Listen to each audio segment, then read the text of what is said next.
Hello everyone, welcome back to my channel Foodie Mom. I hope all of you are doing good. So friends, in today's video I am making ragi idli. For that I have taken very simple ingredients as you can see, and they are available at your home. So I have taken a cup of ragi, ground ragi, which is over here, a nice powdered form, 1 cup of curd, that is yogurt, and half a cup of suji, that is semolina.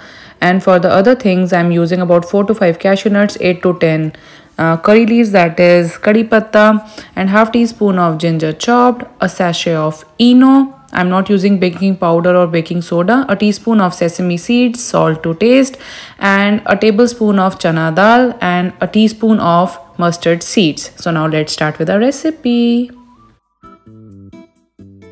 So over here in a big mixing bowl, I am putting in the ragi flour, suji, that is semolina, and curd, and we'll be whisking them all with salt. Adding in very little amount of water so that consistency can be made, and will not make it too thin, because while we'll add Eno, then also we'll be adding little bit of water. So as you can see, it has to be a thick paste.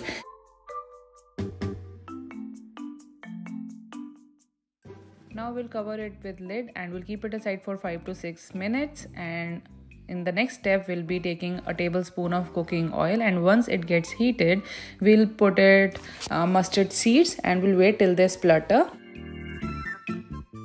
Keeping your flame on low, we'll be adding curry leaves as you can see, and we'll mix them well for about a minute or so, and be careful while you do this step. And once everything is done, now we'll be adding cashew and sesame seeds, and we'll toss them with curry leaves and mustard seeds.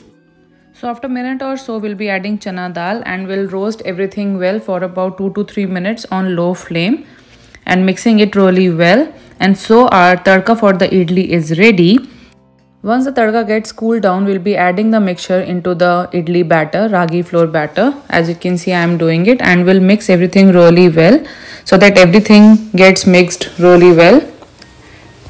If you think that the batter is very thick, you can add a teaspoon or a tablespoon of water.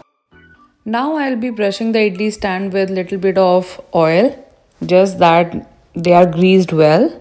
As you can see, I'm doing it. Do it the same way. Not too much of oil is needed in this step. So now I'm cutting open the Eno, and I'm adding a teaspoon of Eno into the batter, and will add just very little water, about 2 to 3 tablespoons of water.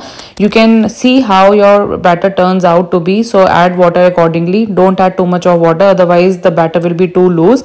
So do it cautiously. Don't add all the water at once. Add little so that the batter is not very thin. So mix it really well so that Eno gets dissolved well.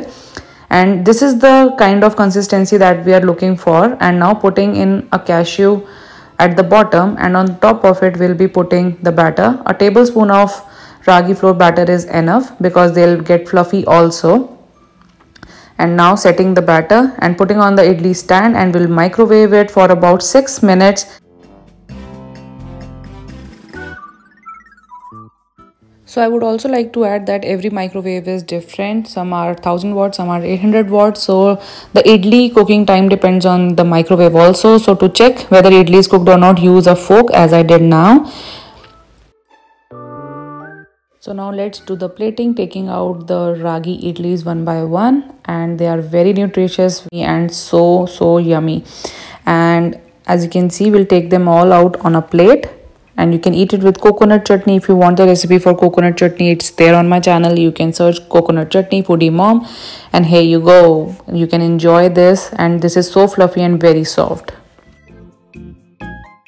So friends, I really hope that you will like my recipe. If you do not forget to comment in the comment box, hit the like button and share it with your friends. I'll see you next time with another video of mine. Till then, take care. Bye bye.